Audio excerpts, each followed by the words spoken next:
Mana dalilnya di Alkitab merayakan Natal adalah perintah Tuhan? Tuhan tidak pernah memerintahkan orang Kristen untuk merayakan Natal. Kalau sudah bulan 12, sudah mendekati Natal, biasanya kita akan mendengar omongan-omongan seperti ini. Mana dalilnya di Alkitab merayakan Natal adalah perintah Tuhan? Atau Tuhan tidak pernah memerintahkan orang Kristen untuk merayakan Natal. Atau Natal itu hari raya buatan manusia, bukan perintah Tuhan. Betul, Tuhan tidak pernah memerintahkan manusia untuk merayakan hari kelahirannya. Tapi apakah dilarang membuat hari raya sendiri? Apakah semua hari raya itu harus perintah Tuhan? Yesus sendiri pernah menghadiri hari raya yang dibuat oleh manusia.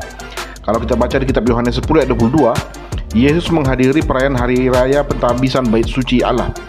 Atau di dalam bahasa Ibrani disebut juga Hanukkah. Hari perayaan ini dibuat oleh seorang bernama Yudas Makabe setelah dia berhasil merebut kembali bait suci Allah yang telah dicemari oleh Antiochus Epiphanes. Kisahnya bisa kita baca di kitab Makabe. Lalu kalau kita membaca kitab Ester, Ester menetapkan hari raya Purim sebagai peringatan akan peristiwa selamatnya bangsa Yahudi dari kebinasaan yang dirancang oleh Haman.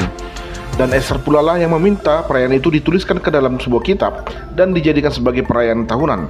Jadi siapa bilang Tuhan melarang manusia menetapkan hari raya tertentu? Malah kalau kita teliti lebih jauh, larangan merayakan Natal itu bukanlah perintah Tuhan, tapi buatan manusia.